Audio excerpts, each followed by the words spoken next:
അൽഹംദുലില്ലാഹി റബ്ബിൽ ആലമീൻ. അധികം ആളുകളും പറയാറുണ്ട് നിസ്കാരത്തിൽ ഖുശൂഹ് കിട്ടുന്നില്ല, ഒരു ശ്രദ്ധ കിട്ടുന്നില്ല എന്നൊക്കെ പറയാറുണ്ട്. പ്രിയപ്പെട്ടവരെ, ഈ ഫാത്തിഹ സൂറത്തിൻ്റെയെങ്കിലും അർത്ഥം നിങ്ങൾ പഠിച്ചോ എന്ന് നമ്മൾ ഓരോരുത്തരും സ്വന്തം മനസ്സാക്ഷിയോട് ചോദിക്കണം. എന്തുകൊണ്ട് നമുക്ക് ഇത് കിട്ടുന്നില്ല എന്ന് ചോദിച്ചാൽ, എന്തുകൊണ്ടൊരു ഖുശൂഹ് ഭയഭക്തി നമുക്ക് നമസ്കാരങ്ങൾ കിട്ടുന്നില്ല, പല ശ്രദ്ധയിലേക്ക് നമ്മൾ പോകുന്നു എന്ന് ചോദിച്ചാൽ, ഒന്നാമതായി അതിൻ്റെ അർത്ഥം, ഒന്നാമതായി അത് നമ്മൾ മനസ്സിലാക്കേണ്ടത്, നമുക്കത് എന്താണ് നമ്മൾ പറയുന്നത് എന്ന് നമുക്കറിയുന്നില്ല എന്നാണ്. അല്ലാഹു സുബ്ഹാനഹു വ തആല തന്നെ വിശുദ്ധ ഖുർആനിൽ പറഞ്ഞല്ലോ, മദ്യം നിരോധനവുമായി ബന്ധപ്പെട്ട് അല്ലാഹു സുബ്ഹാനഹു വ തആല പറഞ്ഞത്, നിങ്ങൾ പറയുന്നത് നിങ്ങൾക്കറിയുന്നില്ല, അങ്ങനെയുള്ള അവസ്ഥയിൽ നിങ്ങൾ നമസ്കാരത്തിലേക്ക് പ്രവേശിക്കരുതെന്ന് പറഞ്ഞല്ലോ. അതേ ഒരവസ്ഥയാണ് ഇവിടെ. സാധാരണ ഒരു മനുഷ്യൻ നമസ്കരിക്കുമ്പോൾ അവനത് അർത്ഥം അറിഞ്ഞാൻ കഴിഞ്ഞില്ലെങ്കിൽ അതാണ് സംഭവിക്കുന്നത്. ഇവിടെ എന്താണ് അവൻ പറയുന്നതെന്ന് അവൻ അറിയുന്നില്ല. ഇവിടെ സൂറത്ത് ഫാത്തിഹ മാത്രമാണ് നമ്മൾ ചെറിയ രീതിയിൽ നോക്കുന്നത്. ഇതിൻ്റെ ചെറിയ രീതിയിൽ ആശയങ്ങൾ, അർത്ഥം നമ്മൾ മനസ്സിലാക്കുകയാണെങ്കിൽ, പഠിക്കുകയാണെങ്കിൽ നമുക്ക് നല്ലൊരു ശ്രദ്ധ നമസ്കാരത്തിൽ ഉണ്ടാകാനത് സാധിക്കുമെന്നതിൽ യാതൊരു സംശയവുമില്ല. ബിസ്മി തൊട്ട് നമുക്ക് ലാസ്റ്റ് വരെ നോക്കാം. അതിൽ ഇന്നത്തെ ഒരു ഭാഗത്ത് കഴിയുന്നത്തെ നമ്മൾക്ക് വിശദീകരിക്കാം, അടുത്ത ഭാഗത്ത് നമുക്ക് നോക്കാം വീണ്ടും. അഊദു ബില്ലാഹി മിനശ് ശൈത്വാനിർ റജീം. ബിസ്മില്ലാഹിർ റഹ്മാനിർ റഹീം. ബിസ്മി നമുക്കറിയാം, ഇസ്മ് നാമം, ബിസ്മില്ലാഹ് അള്ളാഹുവിൻ്റെ നാമത്തിൽ, അർ റഹ്മാൻ പരമകാരുണികൻ, അർ റഹീം കരുണാനിധി. നമുക്കറിയാം പരമകാരുണികനും കരുണാനിധിയുമായ അള്ളാഹുവിൻ്റെ നാമത്തിൽ. ഇത് അധികം ആളുകൾക്കും അറിയുമായിരിക്കും. ഇതർത്ഥം നിങ്ങൾ നമസ്കാരത്തിൽ ശ്രദ്ധയോടെ ചിന്തിക്കുക. ഇമാം പാരായണം ചെയ്യുമ്പോൾ നമ്മൾ ശ്രദ്ധയോടെ കേൾക്കുക, എന്നിട്ട് അതിൻ്റെ അർത്ഥം ചിന്തിക്കുക. അപ്പോൾ നമ്മുടെ ഖുശൂ നമുക്കത് ഉണ്ടാകും അതിലൂടെ. അതുപോലെ ഈ പദാനുപദമായി നിങ്ങൾ പഠിക്കുക. നമുക്കറിയാം 900-ലധികം പദങ്ങളുണ്ട്. ഇപ്പോൾ ഈ ഒരു ഒറ്റ ഫാത്തിഹ പഠിച്ചാൽ എത്രയോ പദങ്ങൾ, ഈ വിശുദ്ധ ഖുർആനിലെ 900-ലധികം പദങ്ങൾ നിങ്ങൾ പഠിച്ചു എന്നാണ് എൻ്റെ അർത്ഥം. എത്രയോ പദങ്ങൾ നിങ്ങൾക്ക് പദങ്ങളായിട്ട് പഠിക്കുക. ഓരോ ആയത്തുകൾ പഠിക്കുന്നതിനേക്കാൾ പദങ്ങളായിക്കൊണ്ട് പഠിക്കുക. എങ്കിൽ മാത്രമേ നമുക്ക് എവിടെയെങ്കിലും ഖുർആൻ്റെ ഈ ഒരു ഭാഗമായി ബന്ധപ്പെട്ട വചനങ്ങൾ വരുമ്പോൾ നമുക്കത് മനസ്സിലാക്കാൻ സാധിക്കും. ഇപ്പോൾ നമുക്ക് അൽഹംദുലില്ലാഹി റബ്ബിൽ ആലമീൻ, അൽഹംദുലില്ലാഹി റബ്ബിൽ ആലമീൻ. അൽഹംദു സർവസ്തുതി അഥവാ സ്തുതികളെല്ലാം ലില്ലാഹ് അള്ളാഹുവിനാകുന്നു. റബ്ബ് രക്ഷിതാവായ. നിരവധി തവണ 900-ലധികം തവണ ഈ റബ്ബ് എന്ന പദം തന്നെ നിരവധി തവണ ഖുർആനിൽ ആവർത്തിച്ച് വന്നിട്ടുണ്ട്. അപ്പോൾ നമുക്കത് ഇമാം എവിടെയെങ്കിലും വെച്ച് ഓതുകയാണെങ്കിൽ നമുക്കത് മനസ്സിലാക്കാൻ സാധിക്കും. ഈ ഒരു പദം പറയുമ്പോൾ തന്നെ നമുക്കൊരു ശ്രദ്ധ കിട്ടും. അൽഹംദു സർവസ്തുതി ലില്ലാഹ് അള്ളാഹുവിനാകുന്നു. അൽഹംദുലില്ലാഹി റബ്ബിൽ ആലമീൻ, റബ്ബ് രക്ഷിതാവ്, ആലമീൻ ലോകങ്ങൾ, ആലം നമുക്കറിയാം, ആലം ലോകം, ആലമീൻ ലോകങ്ങൾ. അപ്പോൾ ഇവിടെ പറഞ്ഞത് അൽഹംദുലില്ലാഹി റബ്ബിൽ ആലമീൻ, സ്തുതി സർവ്വലോക രക്ഷിതാവായ അള്ളാഹുവിനാകുന്നു. നമ്മളിത് പഠിക്കേണ്ടത് അൽഹംദുലില്ലാഹ് സർവ്വസ്തുതിയും അള്ളാഹുവിനാണ്, ലില്ലാഹി അള്ളാഹുവിനാണ്, റബ്ബിൽ ആലമീൻ ലോകങ്ങളുടെ രക്ഷിതാവായ, റബ്ബ് രക്ഷിതാവ്, ആലമീൻ ലോകങ്ങളുടെ. മനസ്സിലായി എന്ന് ഞാൻ വിചാരിക്കുന്നു. അങ്ങനെ തന്നെ പദാനുപദമായി നിങ്ങൾ പഠിക്കുക. എങ്കിൽ മാത്രമേ നിങ്ങളുടെ ഹൃദയത്തിൽ അത് പതിയുകയും അതിൻ്റെ അർത്ഥം നിങ്ങൾക്ക് ഇമാം പാരായണം ചെയ്യുന്ന സമയത്ത് മനസ്സിലേക്ക് വരികയും ചെയ്യുള്ളൂ. സെൻറ്റൻസായി നിങ്ങൾ അതിൻ്റെ അർത്ഥം പഠിച്ചു വെക്കുക. അതുപോലെ അടുത്തത് അർ റഹ്മാനിർ റഹീം. എത്ര പ്രാവശ്യം, എല്ലാ ദിവസവും നമ്മൾ കേൾക്കുന്നതാണ്. എത്ര ഫാത്തിഹ ഇപ്പോൾ ഓരോ റക്അത്തിൽ നമ്മൾ കേൾക്കുന്നുണ്ട്, നമ്മൾ പാരായണം ചെയ്യുന്നുണ്ട്, സുന്നത്ത് നമസ്കാരങ്ങൾ പാരായണം ചെയ്യുന്നുണ്ട്. പക്ഷേ എന്താണ് നമ്മൾ പറയുന്നതെന്ന് പലപ്പോഴും നമുക്കറിയുന്നില്ല. അർ റഹ്മാൻ പരമകാരുണികൻ, അർ റഹീം കരുണാനിധി. ഇവിടെ ഇത് മലയാളത്തിൽ ഏറ്റവും ചുരുങ്ങിയ രീതിയിൽ നൽകാൻ പറ്റുന്ന ഒരു ആശയം, അർത്ഥം മാത്രമാണിത് പറഞ്ഞത്. അതിൻ്റെ വിശാലമായ അർത്ഥം നമുക്ക് മനസ്സിലാക്കുന്നെങ്കിൽ നിങ്ങൾക്കത് പഠിക്കാവുന്നതാണ്. പക്ഷേ ഇത് ഏകദേശം ഒരു അർത്ഥം നിങ്ങൾ മനസ്സിലാക്കിയിരിക്കാൻ വേണ്ടിയാണ് ഈ പറഞ്ഞത്. നമുക്കറിയാം റഹ്മാൻ എന്ന് പറഞ്ഞാൽ, അതേപോലെ റഹ്മാൻ റഹീം എന്ന് പറയുമ്പോൾ ഈ ലോകത്ത് റഹ്മാൻ, ഈ ലോകത്തെല്ലാവർക്കും കരുണ ചെയ്യുന്നവനാണ് അല്ലാഹു സുബ്ഹാനഹു വ തആല. മതമുള്ളവനും ഇല്ലാത്തവനും, വിശ്വസിക്കുന്നവനും വിശ്വസിക്കാത്തവനും, നിഷേധിക്കും അള്ളാഹുവിനെതിരെ ശക്തമായി ഈ പ്രസംഗിക്കുന്ന ആളുകൾ, ദൈവമില്ല എന്ന് പറഞ്ഞുകൊണ്ട്, അതേപോലെ പ്രവാചകനെക്കുറിച്ച് പോലും മോശമായി പറയുന്ന ആളുകൾ, അങ്ങനെയുള്ള എല്ലാ മനുഷ്യർക്കും അല്ലാഹു സുബ്ഹാനഹു വ തആല ഈ ലോകത്ത് കരുണ ചെയ്യും. കാരണം അല്ലാഹു സുബ്ഹാനഹു വ തആല റഹ്മാനാണ്. ചില ആളുകളെങ്കിലും ചോദിക്കാറുണ്ട്, അള്ളാഹു നിഷേധിക്കുന്ന ആളുകൾ, അതുപോലെ പട്ടിണിയെടുക്കുന്ന ആളുകൾക്ക് അങ്ങനെയുള്ള ആളുകളുണ്ടല്ലോ എന്ന് പറഞ്ഞ് പല രീതിയിൽ പ്രസംഗിക്കുന്ന ആളുകൾ, എങ്ങനെ എത്രയോ വിഭാഗം ആളുകൾ നമുക്ക് കാണാൻ വേണ്ടി സാധിക്കും. പക്ഷേ അല്ലാഹു സുബ്ഹാനഹു വ തആല റഹ്മാനാണ്, എല്ലാവർക്കും കരുണ ചെയ്യുന്നവനാണ്. ഈ ലോകത്ത് അല്ലാഹു സുബ്ഹാനഹു വ തആല ഒരേ ഒരു ഇതാണ്, ഒരു പാറ്റേൺ അല്ലാഹു സുബ്ഹാനഹു വ തആല വെച്ചത്. എല്ലാവർക്കും അല്ലാഹു സുബ്ഹാനഹു വ തആല കരുണ ചെയ്യും. റഹീം എന്ന് പറയുമ്പോൾ പരലോകത്ത് അല്ലാഹു സുബ്ഹാനഹു വ തആല കരുണ ചെയ്യുന്ന ആർക്കാണ്? നമുക്കറിയാം പ്രവാചകൻ പറഞ്ഞൊരു ഹദീസിൻ്റെ വചനം, അള്ളാഹു 100 കാരുണ്യമുണ്ടെങ്കിൽ അതിൻ്റെ 1%, ഒരു ഭാഗം മാത്രമാണ് ദുനിയാവിലേക്ക് മൊത്തത്തിൽ മൃഗങ്ങളുടെ ഇടയിലും മനുഷ്യർക്കിടയിലും എല്ലാത്തിനും ഇടയിലും കാരണം ജീവികൾ കരുണ കാണിക്കുന്നതും എല്ലാം ഈ ഒരു ഭാഗം മാത്രം അള്ളാഹു സുബ്ഹാനഹു വ തആല അവർക്ക് വിധിച്ച് നൽകിയതാണ്. അതിൻ്റെ ബാക്കി 99 ഭാഗം അള്ളാഹു സുബ്ഹാനഹു വ തആല പരലോകത്തേക്ക് മാറ്റിവെച്ചിരിക്കുകയാണ്. ആ പരലോകത്താണെങ്കിൽ അവിടെ അള്ളാഹുവിൽ വിശ്വസിച്ച് അടിയുറച്ച് വിശ്വസിച്ച് ജീവിച്ച് മരിച്ചവർക്ക് വേണ്ടി മാത്രമേ അള്ളാഹു സുബ്ഹാനഹു വ തആല കരുണ ചെയ്യും. ബാക്കി ആളുടെ നമുക്കറിയാം അള്ളാഹുവിൻ്റെ ആ കരുണമായ ശിക്ഷയെപ്പറ്റി നമുക്കറിയാമല്ലോ. ഏറ്റവും ചുരുങ്ങിയ നരകത്തിലെ ശിക്ഷ തന്നെ ഒരു ചെരുപ്പ്, തീൻ്റെ ഒരു ചെരുപ്പ് അണിയിക്കല. അത് ആ ചെരുപ്പ് ധരിക്കുന്ന സമയത്ത് ഏറ്റവും ചുരുങ്ങിയ ശിക്ഷ. അത് ധരിക്കുന്ന സമയത്ത് എന്താവും, തലച്ചോറിങ്ങനെ തിളച്ചു മറിയും. അത്രക്കണ്ട ആ ചെറിയൊരു ശിക്ഷ, ഏറ്റവും ചെറിയ ശിക്ഷയാണ് പറഞ്ഞത്. അപ്പോൾ വലിയ ശിക്ഷ എന്തായിരിക്കും നമ്മൾ ചിന്തിച്ചാൽ നമുക്ക് മനസ്സിലാവും. ഇവിടുത്തെ ദുനിയാവിലെ തീ തന്നെ നമുക്ക് താങ്ങാൻ പറ്റുന്നില്ല. ഈ ദുനിയാവിൽ ഒരു വലിയൊരു തീ കത്തിച്ചാൽ, ഇപ്പോൾ പണ്ടൊക്കെ നമുക്കറിയാം വലിയ കൊണ്ടുകൂടിയിട്ട് മട്ടിലൊക്കെ നമ്മൾ കത്തിക്കാറുണ്ട്. അങ്ങനെയൊക്കെ കത്തിച്ചാൽ നമുക്ക് സഹിക്കാൻ പറ്റില്ല, അടുത്തൊക്കെ പോകാൻ പറ്റില്ല. അതിൻ്റെ എത്രയോ ഇരട്ടി തീയാണ്, 70ഓളം ഇരട്ടിയാണ് നരകത്തിലെ ശിക്ഷ. അപ്പോൾ അവിടെ അല്ലാഹു സുബ്ഹാനഹു വ തആല പരലോകത്ത് കരുണ ചെയ്യുന്ന ആർക്കാണ്? വിശ്വസിച്ചവർക്ക് മാത്രമാണ് അല്ലാഹു സുബ്ഹാനഹു വ തആല അവിടെ കരുണ ചെയ്യുന്നത്. അപ്പോൾ അർ-റഹ്മാനിർ റഹീം അത് മനസ്സിലായി ഞാൻ വിചാരിക്കുന്നു. അതിൻ്റെ അർത്ഥം ആശയം ചിന്തിച്ചുകൊണ്ട് നിങ്ങൾ നമസ്കാരത്തിൽ നിൽക്കുക. അപ്പോൾ നിങ്ങൾക്ക് നല്ല ഖുശൂ കിട്ടും. മാലിക് യൗമിദ്ദീൻ. പണ്ഡിതന്മാരായ ആളുകളെ ഏറ്റവും കൂടുതൽ കരയിപ്പിക്കാറുള്ള, ഏറ്റവും കൂടുതൽ ചിന്തിപ്പിക്കാറുള്ള വചനമാണിത്. ഈ അടുത്ത കാലത്ത് പോലും നമുക്കറിയാം സൗദിയിൽ നിന്നുള്ള ഓത്തുകളൊക്കെ നിങ്ങൾ കേൾക്കുകയാണെങ്കിൽ, യൂട്യൂബിലൊക്കെ ഓത്തുകൾ കേൾക്കുകയാണെങ്കിൽ, പണ്ഡിതന്മാർ ഈ സ്ഥലത്ത് ഒരു വിക്കൽ നിങ്ങൾക്ക് കാണാൻ വേണ്ടി സാധിക്കും. മാലിക് യൗമിദ്ദീൻ എന്ന് പറയുന്ന സമയത്ത് ഒരു പ്രത്യേക ഒരു സ്വരം നമുക്കവിടെ കാണാൻ വേണ്ടി സാധിക്കും. അത്ര കണ്ടവർക്ക് അത് സ്വാധീനിക്കുന്നില്ല ആയത്ത്. പ്രതിഫല ദിവസത്തിൻ്റെ ഉടമസ്ഥൻ, മാലിക് ഉടമസ്ഥൻ, യൗമ് ദിവസം, യൗമിദ്ദീൻ ദീൻ തന്നെ പ്രതിഫല നാൾ, മാലിക് യൗമിദ്ദീൻ പ്രതിഫല ദിവസത്തിൻ്റെ ഉടമസ്ഥൻ. അപ്പോൾ ഇവിടെ മാലിക് ഉടമസ്ഥൻ, നമുക്കറിയാം മലക്ക് മാലാക. അപ്പോൾ അതേപോലെ മാലിക് ഉടമസ്ഥൻ, യൗം ദിവസം, ദീൻ പ്രതിഫല ദിവസം, മാലിക് യൗമിദ്ദീൻ പ്രതിഫല ദിവസത്തിൻ്റെ ഉടമസ്ഥൻ. മാലിക് മലക്ക് ഇതൊക്കെ നമ്മൾ കേട്ട പദമാണ്, നമുക്കൊക്കെ അറിയാവുന്ന പദമാണ്. അപ്പോൾ മാലിക് അത് 3 പദങ്ങൾ, അത് മാറി നമ്മൾ ചിന്തിക്കുക. മാലിക് എന്ന് പറഞ്ഞാൽ ഉടമസ്ഥൻ, യൗമ് ദിവസം, പ്രതിഫല ദിവസത്തിൻ്റെ ഉടമസ്ഥൻ. പണ്ഡിതന്മാരൊക്കെ കരയിപ്പിക്കാറുള്ളൊരു വചനം കൂടിയാണിത്. ഇയ്യാക നഅ്ബുദു വ ഇയ്യാക നസ്തഈൻ. ഇയ്യാക നിന്നെ മാത്രം. ഇതാണ് പലപ്പോഴും ചില സംഘടനപ്പെട്ട ആളുകൾ ദുർവ്യാഖ്യാനം ചെയ്യാനുള്ളൊരു വചനം കൂടിയാണിത്. ഇതിൻ്റെ അർത്ഥം നിങ്ങൾ ശരിക്ക് പഠിക്കുകയാണെങ്കിൽ ഒരുപാട് ബെനിഫിറ്റ് ഉണ്ട്. ഇയ്യാക്ക നിന്നെ മാത്രം, നഹ്ബുദു ഞങ്ങൾ ആരാധിക്കുന്നു, വ ഇയ്യാക്ക നിന്നോട് മാത്രം, നസ്തഈൻ ഞങ്ങൾ സഹായം ചോദിക്കുകയും ചെയ്യുന്നു. ഇവിടെ ഇത് എന്തുകൊണ്ട് പലതും ദുർവ്യാഖ്യാനം ചെയ്യുന്നു എന്ന് ചോദിച്ചാൽ, ഇവിടെ ആരാധനയുടെ എല്ലാ അംശവും അള്ളാഹുവോട് മാത്രമാണ് ചോദിക്കേണ്ടത്. ഒരു ഗ്ലാസ് വെള്ളം മാതാവിനോടോ പിതാവിനോടോ ഭാര്യയോടോ വെള്ളം ചോദിക്കുന്നതിനെ കുറിച്ചല്ല, മറിഞ്ഞ എന്തൊരു കാര്യവും അല്ലാഹുവല്ലാത്ത വേറൊരാൾക്കും നമുക്ക് ചെയ്തു തരാൻ സാധിക്കില്ല. ഇപ്പോൾ നമുക്കൊരു ജോലി വേണം, നമുക്കൊരു ബുദ്ധിമുട്ടുണ്ട്, പ്രയാസമുണ്ട്, നമുക്കൊരു ദുഃഖമുണ്ട്, ഇതെല്ലാം മാറ്റിത്തരാൻ കഴിവുള്ളവൻ, നമുക്കെന്തെങ്കിലും സഹായം ചെയ്യാൻ, ജോലി നൽകാൻ, എന്തെങ്കിലും സഹായം നൽകാൻ, ആരോഗ്യം നൽകാൻ, എന്തെങ്കിലും ഒരു സഹായം, ഇതൊക്കെ സാധിക്കുന്ന അല്ലാഹു സുബ്ഹാനഹു വ തആല മാത്രമാണ് നമ്മൾ പറയുന്നത്. ഓരോ ദിവസവും ഫാത്തിഹയിൽ നമ്മളാണ് പറയുന്നത്, നമ്മളെ കൊണ്ട് അല്ലാഹു സുബ്ഹാനഹു വ തആല പറയിപ്പിക്കുകയാണിത്. ഇയ്യാക നഅ്ബുദു വ ഇയ്യാക നസ്തഈൻ.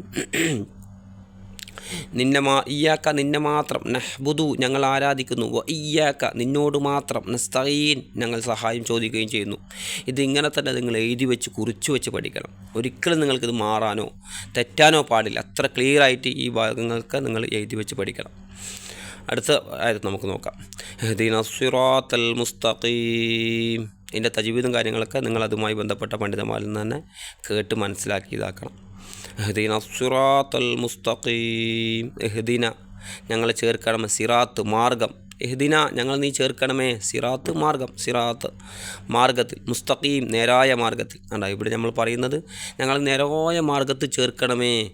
ഇപ്പോൾ നമ്മൾ ആദ്യം മുതലേ പറഞ്ഞത് സർവസ്തുതിയും അള്ളാഹുവിനാണെന്ന് പറഞ്ഞു. അർ-റഹ്മാൻ റഹീം പരമകാരുണികൻ കരുണാനിധി എന്ന് പറഞ്ഞു. മാലിക് യൗമിദ്ദീൻ മാലിക് ഉടമസ്ഥൻ, യൗമ് ദിവസത്തിൻ്റെ, ദീൻ പ്രതിഫല ദിവസത്തിൻ്റെ ഉടമസ്ഥൻ. അപ്പോൾ മാലിക് യൗമിദ്ദീൻ പ്രതിഫല ദിവസത്തിൻ്റെ ഉടമസ്ഥൻ എന്ന് പറഞ്ഞു.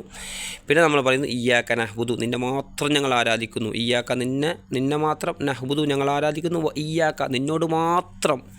ഈ വരുമ്പോൾ നമ്മൾ പ്രത്യേകം നിന്നോട് മാത്രം, നിന്നെ മാത്രം എന്ന അർത്ഥം അവിടെ വരുന്നുണ്ട്. പലപ്പോൾ ചില ആളുകളെങ്കിലും പറയുമ്പോൾ മാത്രം എന്ന പദം ഇവിടെ ഉപയോഗിക്കാറില്ല. നസ്തഈൻ ഞങ്ങൾ സഹായം ചോദിക്കുകയും ചെയ്യുന്നു. ഇഹ്ദിന ഞങ്ങളെ ചേർക്കണമേ. എൻ്റെ ഇതൊക്കെ പറഞ്ഞിട്ട് നമ്മൾ പറയാണ് ഇഹ്ദിന ഞങ്ങൾ നീ ചേർക്കണമേ സിറാത്ത് മാർഗം മുസ്തഖീം നേരായ മാർഗത്തിൽ ചേർക്കണമേ. ഇഹ്ദിന ഞങ്ങൾ ചേർക്കണം സിറാത്ത് മാർഗം മുസ്തഖീം നേരായ മാർഗത്തിൽ ഞങ്ങൾ നീ ചേർക്കണമേ എന്നാണ് നമ്മൾ പറയുന്നത്. അതിൻ്റെ മാർഗത്തെക്കുറിച്ച് പറയാണ്. സിറാത്തല്ലദീന അൻഅംത അലൈഹിം ഗൈറിൽ മഗ്ദൂബി അലൈഹിം വലദ്ദാല്ലീൻ. പലപ്പോഴും പല പണ്ഡിതന്മാരും പറയാറുണ്ട് ഇത് ഒരു ഒറ്റ വാക്കിൽ തന്നെ ഓതണം, ഒറ്റ ആയത്താണിതെന്ന്. അതുപോലെ ചില ആളുകൾ ഇവിടെ ഇടയ്ക്ക് നിർത്തിയിട്ട് ഓതാറുണ്ട്, അങ്ങനെയും ഓതാമായിരിക്കും. അപ്പോൾ നമ്മൾ മനസ്സിലാക്കേണ്ടത് ഇതിൻ്റെ അർത്ഥമാണ് നമ്മളിവിടെ മനസ്സിലാക്കുന്നത്. സിറാത്ത് മാർഗം നമ്മൾ പഠിച്ചു. ഇപ്പോൾ സിറാത്ത് നമ്മൾ നേരത്തെ പഠിച്ചല്ലോ, സിറാത്ത് മാർഗം എദീന സിറാത്ത്, ആ സിറാത്ത് എന്നിട്ട് നമ്മൾ പഠിച്ചു. അപ്പോൾ സിറാത്ത് മാർഗം അല്ലദീന ഒരു വിഭാഗം ആളുകൾ, അല്ലദീ ഒരു വിഭാഗം, അല്ലദീന ഒരു വിഭാഗം ആളുകൾ, അൻഅംത നീ അനുഗ്രഹം ചെയ്തു, അൻഅംത നീ അനുഗ്രഹം ചെയ്തു, അൻഅംത നീ അനുഗ്രഹം ചെയ്തു, അലൈഹിം അവരുടെ മേൽ, അല മേൽ, അല എന്ന് പറഞ്ഞാൽ മേൽ എന്നാണ്, ഇഹിം അവരുടെ, അല മേൽ, അലൈഹിം അവരുടെ മേൽ, ഗൈർ അല്ലാത്ത, ഗൈർ പറഞ്ഞാൽ അല്ലാത്ത, മൗലൂബ് കോപത്തിനിരയായവർ, അലൈഹിം അവരുടെ മേലും അല്ലാത്ത, അവിടെ ഉദ്ദേശിക്കുന്നതാണ് മൗലൂബ്. ഇങ്ങനെ വാക്കർത്ത് പറയുമ്പോൾ അങ്ങനെയാണ് വരുന്നത്. പക്ഷേ മൗലൂബി അലൈഹിം അവരുടെ മേൽ വലദ്ദാല്ലീൻ വൈവശുടെയും മാർഗത്തിലല്ല. ഇവിടെ ജൂത ക്രൈസ്തവരാണ് ഉദ്ദേശിക്കുന്നത്. മഹാഭൂരിഭാഗം പണ്ഡിതന്മാർ പറഞ്ഞിട്ടുണ്ട്. എന്തുകൊണ്ടാണ് അവരെ ഉദ്ദേശിക്കാനുള്ള കാരണം?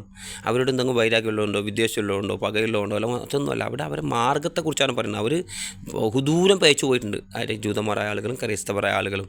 അതുകൊണ്ട് ഏറ്റവും പയച്ചുപോയ ആളുകളെ ജൂതന്മാരായിട്ടും ചില ആളുകൾ പറയുന്നത് സാധാരണക്കാരൻ പയച്ചു പോയെങ്കിൽ ക്രൈസ്തവരെ പോലെ ആകും, അല്ല പണ്ഡിതന്മാർ പയച്ചു പോയെങ്കിൽ ജൂതന്മാരെ പോലെ ആകും എന്നൊക്കെ പറയുന്ന ക്ലാസ്സുകൾ നമുക്ക് കാണാൻ വേണ്ടി സാധിക്കും. അത്ര വലിയ പിഴവിലേക്ക് നമ്മൾ പോകാനുള്ള സാധ്യതയാണ്. അപ്പോൾ നമ്മളൊക്കെ അർത്ഥം അറിഞ്ഞും മനസ്സിലാക്കിയും ദീനി കാര്യങ്ങൾ പഠിച്ചും അത് മുറുകെ പിടിച്ചൊക്കെ ജീവിക്കാൻ പരിശ്രമിക്കുക. സിറാത്ത് മാർഗം അല്ലദീന ഒരു വിഭാഗം ആളുകൾ, അൻഅംത നീ അനുഗ്രഹം ചെയ്തു, അലൈഹിം അവരുടെ മേൽ, ഗൈർ അല്ലാത്ത, മൗലൂബ് കോപത്തിനിരയായവർ, കോപിക്കപ്പെട്ടവർ. ഇവിടെ ഉദ്ദേശിക്കുന്ന കോപിക്കപ്പെട്ടവരെയും അല്ലാത്ത മാർഗമെന്നാണ്. പക്ഷേ മൗലൂബ് പറഞ്ഞാൽ കോപിക്കപ്പെട്ടവർ, അലൈഹിം അവരുടെ മേൽ, വല അല്ലാത്ത, ളാലീൻ വൈവച്ചവരുടേതും അല്ലാത്ത. അപ്പോൾ നമ്മൾ ചോദിക്കുന്നവരുടെ നല്ല മാർഗം സാലിഹ്യങ്ങളുടെ ശുഹദാക്കളുടെ അങ്ങനെയുള്ളവരുടെ നല്ല നല്ല പ്രവാചകന്മാരുടെ അമ്പിയാക്കളുടെ ഔലിയാക്കളുടെ സാലിഹ്യങ്ങളുടെ ശുഹദാക്കളുടെ ഇങ്ങനെയുള്ള മാർഗത്തിൽ ചേർക്കണമേ എന്നാണ് നമ്മൾ പറയുന്നത്. അതുപോലെ എങ്ങനെയുള്ളവരുടെ മാർഗത്തിൽ നീ ചേർക്കരുത്, ജൂതന്മാരുടെയും ക്രൈസ്തവരുടെയും ഒക്കെ മാർഗത്തിൽ ഞങ്ങൾ നീ ചേർക്കരുതും എന്നാണ് ഇവിടെ നമ്മൾ പറയുന്നത്. അപ്പോൾ ഒന്നും കൂടി നമുക്കത് ജസ്റ്റ് ഒന്ന് നോക്കി നോക്കാം. നമ്മൾ ഇന്ന് പഠിച്ച ഭാഗം ഒന്നും കൂടി നോക്കി നോക്കാം. ബിസ്മില്ലാഹിർ റഹ്മാനിർ റഹീം. നാം പറഞ്ഞു ബിസ്മില്ലാ അള്ളാഹു നാമത്തിൽ. പലപ്പോഴും എഴുത്തുകൾ എഴുതുമ്പോൾ കത്തുകൾ എഴുതുമ്പോൾ നമ്മൾ ഫസ്റ്റ് തന്നെ നമ്മൾ എഴുതാറുണ്ട്. ഫാത്തിഹയിൽ ആദ്യം വരുന്ന ആയത്താണ് എഴുതുക, അല്ല ഇതായത്തിൽപ്പെട്ടത് ചില ചർച്ചകളുണ്ട് പണ്ഡിതന്മാർക്ക്. നമ്മളത് മനസ്സിലാക്കാൻ നമുക്ക് നിർബന്ധമാണ്. ഫാത്തിഹയിൽ 7 ആയത്ത് വരുമ്പോൾ ബിസ്മി വരുന്നു എന്ന് പറഞ്ഞവരുമുണ്ട്. ഈ ഒലല്ലാ ഈ ലാസ്റ്റ് ആയത്തുണ്ടല്ലോ അത് മുറിച്ചിട്ട് 2 ആയിട്ട് അതുകൊണ്ടാണ് 7 ആയത്ത് വന്നതെന്ന് പറഞ്ഞവരുണ്ട്. പക്ഷേ നമ്മളിവിടെ മനസ്സിലാക്കുന്ന അതിൻ്റെ അർത്ഥമാണ് നമ്മൾ കാര്യമായി നമ്മൾ മനസ്സിലാക്കാൻ പോകുന്നത്. ബിസ്മില്ലാ അള്ളാഹു നാമത്തിൽ, റഹ്മാൻ പരമകാരുണികൻ, റഹീം കരുണാനിധി, പരമകാരുണികനും കരുണാനിധിയുമായ അള്ളാഹുവിൻ്റെ നാമത്തിൽ, അൽഹംദു സർവസ്തുതിയും. നമ്മൾ ഒന്നും കൂടി അത് ക്ലിയർ ആക്കുകയാണ് ഇന്ന് പഠിച്ചത്. അൽഹംദുലില്ലാ. നമ്മളെപ്പോഴും പലപ്പോഴും പറയാറുണ്ടല്ലേ അൽഹംദുലില്ലാ, എന്തെങ്കിലും നമുക്കൊരു അനുഗ്രഹം കിട്ടി, അല്ലെങ്കിൽ നമ്മൾ പെട്ടെന്ന് ഒരു അപകടത്തിൽ നിന്ന് രക്ഷപ്പെട്ടു, അങ്ങനെയുള്ള സന്ദർഭങ്ങളിൽ അൽഹംദുലില്ലാ. ഇത് പ്രാർത്ഥനകൾ വെച്ച് ഏറ്റവും ശ്രേഷ്ഠമായ പ്രാർത്ഥന എന്ന് പറഞ്ഞ ഒരു ഭാഗം വേണ്ടി കാണാൻ വേണ്ടി സാധിക്കും. പ്രവാചകൻ്റെ ഒരു വചനം അൽഹംദുലില്ലാ പ്രാർത്ഥനയാണ്. അൽഹംദുലില്ലാ സർവസ്തുതിയും അള്ളാഹുവിനാണെന്ന് നമ്മളിവിടെ പറയുന്നു. അൽഹംദുലില്ലാ, അൽഹംദു സർവസ്തുതിയും ലില്ലാ അള്ളാഹുവിന്. അപ്പോൾ അൽഹംദുലില്ലാ സർവസ്തുതിയും അള്ളാഹുവിനാണ്. റബ്ബ് രക്ഷിതാവ്, ഞാൻ പറഞ്ഞു റബ്ബിന് അർത്ഥം 3 അർത്ഥത്തിൽ വിവരിക്കപ്പെട്ടിട്ടുണ്ട്. റബ്ബ് രക്ഷിതാവ് എന്നർത്ഥമാണ് ഇവിടെ പണ്ഡിതന്മാർ അധികം നൽകിയിരിക്കുന്നത്. അപ്പോൾ റബ്ബ് രക്ഷിതാവ്, ആലമീൻ ലോകങ്ങളുടെ. നമ്മളിപ്പോൾ റബ്ബ് എന്ന പദം വ്യത്യസ്തമായ രൂപത്തിൽ ഞാൻ വന്നിട്ടെന്ന് പറയുമ്പോൾ ഈ റബ്ബ് എന്ന് റബ്ബുഹു അവൻ്റെ റബ്ബ്, റബ്ബുഹും അവരുടെ റബ്ബ്, റബ്ബുക്ക നിൻ്റെ റബ്ബ്, റബ്ബുക്കും നിങ്ങളുടെ റബ്ബ്, റബ്ബീ എൻ്റെ റബ്ബ്, റബ്ബുനാ ഞങ്ങളുടെ റബ്ബ്. അതാണ് ഇവിടെ ഉദ്ദേശിക്കുന്നത്. വ്യത്യസ്തമായ രൂപത്തിൽ അത് വന്നിട്ടുണ്ട്. ഖുർആനിൽ 900-ലധികം തവണ അത് വന്നിട്ടുണ്ട് എന്നൊക്കെ നമ്മൾ പറയുമ്പോൾ വ്യത്യസ്തമായ പദരൂപങ്ങൾ അത് വരും. അതുപോലെ ഒരു പദം പഠിക്കുന്നതും കൊണ്ട് തന്നെ വ്യത്യസ്തമായ രൂപപദങ്ങൾ നമ്മളത് പഠിക്കും. ഇപ്പോൾ റബ്ബുഹു അവൻ്റെ റബ്ബ്, റബ്ബുഹും അവരുടെ റബ്ബ്, റബ്ബുക്ക നിൻ്റെ റബ്ബ്, റബ്ബുക്കും നിങ്ങളുടെ റബ്ബ്, റബ്ബീ എൻ്റെ റബ്ബ്, റബ്ബുനാ ഞങ്ങളുടെ റബ്ബ്, റബ്ബുഹാ അവളുടെ റബ്ബ്. അങ്ങനെയാണ് ആ ഒരു പദപ്രയോഗം വരുന്നത്. അപ്പോൾ റബ്ബ് എന്ന് പറയുമ്പോൾ നമ്മൾ മനസ്സിലാക്കി കഴിഞ്ഞു. ഇപ്പോൾ അൽഹംദുലില്ലാഹി റബ്ബിൽ ആലമീൻ ലോകങ്ങളുടെ രക്ഷിതാവ് അള്ളാഹുവിന് സർവ്വസ്തുതിയും.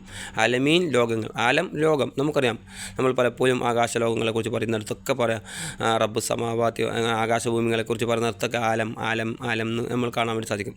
അപ്പോൾ ആലമിൻ്റെ ബഹുവചനമാണ് ആലമീൻ ലോകങ്ങൾ. ആലം ലോകം, ആലമീൻ ലോകങ്ങൾ. അപ്പോൾ ഇവിടെ നമ്മൾ പറഞ്ഞത് ലോകങ്ങളുടെ രക്ഷിതാവായ അള്ളാഹുവിനാണ് സർവ്വസ്തുതിയും. എല്ലാ സ്തുതികളും എന്തൊക്കെ സ്തുതികളുണ്ടോ അതിനൊക്കെ അർഹനായ അള്ളാഹു സുബ്ഹാനഹു വ തആല മാത്രമാണ്. അർ റഹ്മാൻ പരമകാരുണികൻ.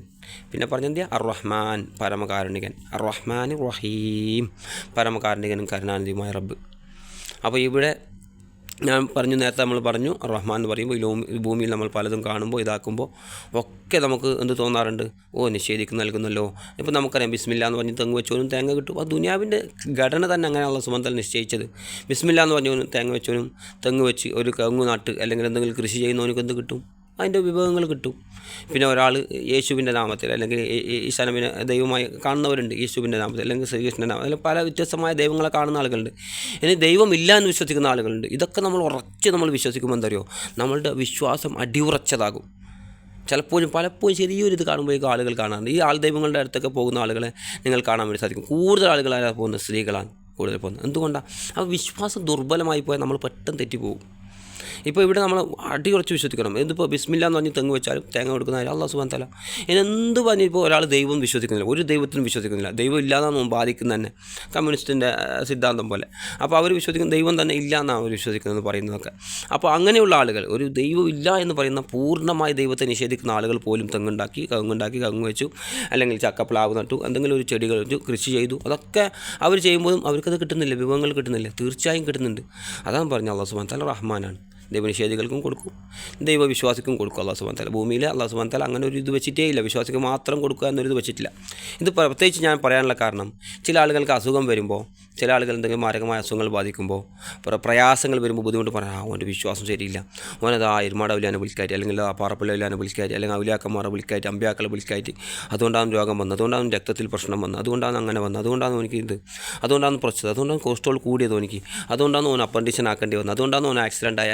അങ്ങനെയുള്ള നിരവധി വചനങ്ങൾ നിരവധി തവണ ഞാൻ കേട്ടിട്ടുണ്ട്. അതുകൊണ്ടാണ് ആവർത്തിച്ച് പറയുന്നത്. അല്ല, അങ്ങനെ ഒരു നിശ്ചയം അല്ലാഹു സുബ്ഹാനഹു വ തആല വെച്ചിട്ടേ ഇല്ല ദുനിയാവിൽ. വിശ്വസിച്ചവനും കൊടുക്കും, വിശ്വസിക്കാത്തവനും കൊടുക്കും. അല്ലാഹു സുബ്ഹാനഹു വ തആല റഹ്മാനാണെന്ന് വിശ്വസിക്കുമ്പോൾ നമ്മൾ പൂർണ്ണമായത് അറിയണം. അപ്പോൾ എങ്ങനെ ഇത് അസുഖപ്പോൾ വിശ്വസിക്കും വരുന്നു, അല്ലാത്തവർക്കും വരുന്നു. ഇത് അടുത്ത കാലത്ത് വലിയൊരു പ്രാസംഗികൻ, വലിയൊരു മോട്ടിവേഷൻ സ്പീച്ചൊക്കെ നടത്തുന്ന ആളുകൾ പറഞ്ഞു, ദൈവമുണ്ടോ എന്ന് അദ്ദേഹത്തോട് ചോദിക്കുമ്പോൾ അദ്ദേഹം പറയാണ്, ദൈവം ഉണ്ടെന്ന് വിശ്വസിക്കുന്നവനും പ്രയാസമുണ്ട്, ഇല്ലയെന്ന് വിശ്വസിക്കുന്നവനും പ്രയാസമുണ്ട്. ഉണ്ടെന്ന് വിശ്വസിക്കുന്നവനും സമ്പന്നന്മാരുണ്ട്, ഇല്ലയെന്ന് വിശ്വസിക്കുന്നവനും സമ്പന്നന്മാരുണ്ട്. അപ്പോൾ ഒരു വിശ്വാസം ഒന്നും അറിയില്ല അയാൾക്ക്. എന്നിട്ട് ദീനീപരമായ മതപരമായ ഒരു കാര്യം അറിയില്ല. വെച്ചാൽ ഭൗതികമായി ചിന്തിച്ചുകൊണ്ട് അദ്ദേഹം പറയുകയാണ്. അപ്പോൾ നിങ്ങൾക്ക് ഇഷ്ടമുണ്ട് വിശ്വസിക്കുക, ഇല്ലെങ്കിൽ വിശ്വസിക്കേണ്ടതാണ് അദ്ദേഹം പറഞ്ഞു വരുന്നതിൻ്റെ പൊരുൾ. അപ്പോൾ ഇവിടെ പക്ഷെ അങ്ങനെയല്ല, മറിച്ച് നമ്മൾ വിശ്വസിക്കുമ്പോൾ അതുകൊണ്ട് എന്താ, ഇപ്പോൾ വിശ്വാസം ഇല്ലാത്തവനും ആപത്തും ബുദ്ധിമുട്ടും വരുന്നു, വിശ്വാസം ഇല്ലവനിക്കും വരുന്നു. ഇവിടെ വ്യത്യാസം എന്താ? ഒരു വിശ്വാസിയെ സംബന്ധിച്ചിടത്തോളം അവൻ്റെ ഏറ്റവും വലിയ വ്യത്യസ്തനായവൻ നിർത്തുന്നത് എന്താ, അവനക്കൊരു ടെൻഷനും ഉണ്ടാവില്ല. ആ വിശ്വാസിക്ക് അസുഖം വന്നു, ഒരു ടെൻഷൻ ഉണ്ടായില്ല, ഇതൊക്കെ അല്ലാഹ് ഹൈറാക്കിയതാണ്, ഇതുകൊണ്ട് ഹൈറാക്കി അല്ലാഹ് ഉദ്ദേശിച്ചു, ഒന്നുമില്ലെങ്കിൽ എൻ്റെ പാവങ്ങൾ ഇതിലൂടെ പൊരുത്തപ്പെടും. പ്രവാചകൻ പറയാണ്, വിശ്വാസിയുടെ കാര്യം അജബൽ അംറിൽ മുഹ്മിൻ, വിശ്വാസിയുടെ കാര്യം അത്ഭുതമാണ്. അവൻ്റെ കാലിലൊരു മുള്ളു തറക്കുന്നത് പോലും അവന് പ്രയോജനമാണ്. കാരണം എന്താ, അവൻ ക്ഷമിക്കുകയാണ്, ആ സമയത്ത് വേദന സഹിക്കുകയാണ്, ക്ഷമിക്കുകയാണ്, എന്നിട്ടും അള്ളാഹിനെ സ്തുതിക്കുകയാണ്. ഇത്രയല്ലേ വന്നുള്ളൂ, എന്നിട്ട് അള്ളാഹിനെ സ്തുതിക്കുകയാണ്. അപ്പോൾ എന്ത് കിട്ടും? അതുപോലെ ഞാൻ പറഞ്ഞത്, എന്തൊരു പ്രയാസവും ബുദ്ധിമുട്ടും വരുമ്പോൾ വിശ്വാസിയെ സംബന്ധിച്ചിടത്തോളം ഓനിക്ക് ടെൻഷൻ ബാധിക്കുകയില്ല. പക്ഷേ ഉറച്ച വിശ്വാസം നമുക്കുണ്ടായിരിക്കണം. ശരി, ഇന്നൊന്ന് ആടി ഉലയരുത് വിശ്വാസം. അപ്പോൾ അർ-റഹ്മാൻ റഹീം പരമകാരുണികൻ. റഹീം എന്ന പദം നമുക്കറിയാം, ദുനിയാവിൽ ഇങ്ങനെയാണ് അല്ലാഹു സുബ്ഹാനഹു വ തആല വെച്ചത്. പക്ഷേ പരലോകത്ത് അല്ലാഹു സുബ്ഹാനഹു വ തആല ഐക്യകാരണം ചെയ്യും. അവിടെ നമുക്കറിയാം, ഒരു ചാൺ മുകളിൽ സൂര്യൻ നിൽക്കുകയാണ്, വേർത്തൊലിച്ചാണ്. അവൻ്റെ പാപത്തിനനുസരിച്ച് ഓരോ ആളുകളും അവരവരുടെ പാപത്തിനനുസരിച്ച് വേർത്തൊലിച്ച് നിൽക്കുകയാണ്. അവിടെയാണ് ഏറ്റവും കൂടുതൽ കാരണം ആവശ്യമായി വരുന്നത് ഒരു മനുഷ്യന്. ഒന്ന് വിചാരണയ്ക്ക് എടുത്തിരുന്നെങ്കിൽ എന്ന് പറഞ്ഞിട്ട് ഓരോ പ്രവാചകന്മാരുടെ അടുത്തേക്ക് ആളുകൾ പോവുകയാണ്. ഓരോ പ്രവാചകങ്ങളുടെ അടുത്തേക്ക് പോകും, ഒന്ന് പറ അള്ളാഹിനോട്, ഒന്ന് പറ. എല്ലാവരും പേടിച്ച് പറക്കുക ഒരു തെറ്റിൻ്റെ പേരിൽ. എന്നിട്ട് ഇവിടെ ചില ആളുകൾ പറയുന്നത്, പിന്നെന്ത്, എന്നെ വിളിച്ചോർക്ക് വായിക്കൂടെ ഉത്തേരം ഞാൻ നൽകുമെന്ന് അത് ഓവറായിട്ട് പറഞ്ഞത് ഒരിക്കലുമല്ല. അവിടെ പ്രവാചകന്മാർ പോലും പേടിക്കാൻ അള്ളാഹോട് സംസാരിക്കാൻ, അള്ളാഹോട് ഒന്ന് ശുപാർശയ്ക്ക് എടുക്കാൻ വേണ്ടി പറയാൻ. അവസാനം പ്രവാചകൻ മുഹമ്മദ് നബി സല്ലല്ലാഹു അലൈഹി വസല്ലം സുജൂദിൽ വീണുകൊണ്ട് അള്ളാഹു സുബ്ഹാനഹു വ തആല ചോദിക്കുന്നത് അള്ളാഹു സുബ്ഹാനഹു വ തആലയോട്. അപ്പോഴാണ് അവസാനം പ്രവാചകൻ അള്ളാഹു സുബ്ഹാനഹു വ തആല പറഞ്ഞത്, ഇർഫഅ പ്രവാചകൻ താങ്കളുടെ തല ഉയർത്ത്, താങ്കൾ ചോദിച്ചോളൂ, താങ്കൾക്ക് നൽകാം. അപ്പോഴാണ് വിചാരണയ്ക്ക് വേണ്ടി എടുക്കാൻ വേണ്ടി പറയുന്നത്. അപ്പോൾ അതൊക്കെ നമ്മൾ മനസ്സിലാക്കണം, അറിയണം. അപ്പോൾ അവിടെ കാരണം ഏറ്റവും ആവശ്യമായ സമയത്ത് അല്ലാഹു സുബ്ഹാനഹു വ തആല റഹീമാണെന്ന് പറയുമ്പോൾ അവിടെയാണ് ഈ ബാക്കി ഭാഗങ്ങളെല്ലാം, അവിടെ അല്ലാഹു സുബ്ഹാനഹു വ തആല അടിയുറച്ച് വിശ്വസിച്ചവർക്ക് മാത്രമേ കാരുണ്യം ഉണ്ടാവും, അവരോട് മാത്രമേ കാണിക്കൂ. ഇപ്പോൾ നമുക്കറിയാം, നരകത്തിനെ കാക്കുന്ന മലക്കുണ്ട്, അവനോട് ചോദിക്കും, മാലിക് എന്നാണ് അദ്ദേഹത്തിൻ്റെ പേര്. അപ്പോൾ അദ്ദേഹത്തോട് ചോദിക്കും, ആളുകൾ പറയും, നമുക്ക് എന്തെങ്കിലും ഒരു കുറച്ച് തരാൻ വേണ്ടി നിങ്ങളുടെ രക്ഷിതാവുണ്ട് നിങ്ങൾ പറയാം.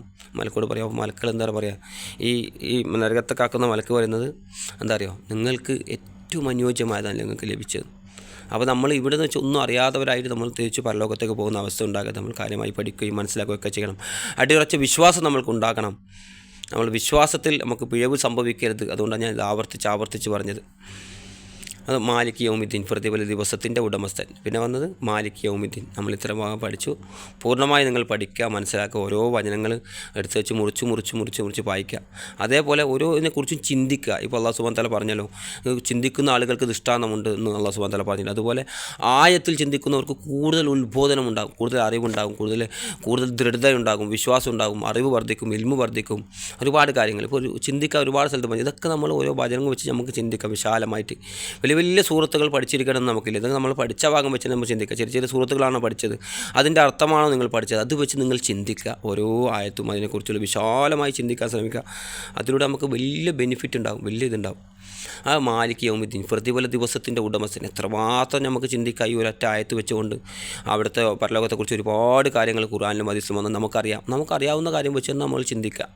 ഇല്ലാത്ത കാട് കയറി ചിന്തിക്കുന്നതിനേക്കാൾ നമ്മൾ മനഃപൂർവ്വം മനസ്സറിഞ്ഞ് ചിന്തിക്കാൻ വേണ്ടി ശ്രമിക്കുക. അതിലൂടെ വലിയ ബെനിഫിറ്റ് ഉണ്ടാകും.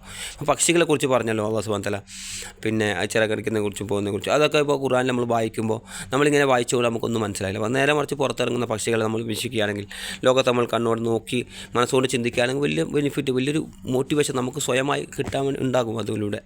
അതുപോലെ നമ്മൾ എല്ലാം പഠിച്ചപ്പോൾ പൂർണ്ണമായി പഠിച്ചു നിങ്ങൾ മനസ്സിലാക്കി.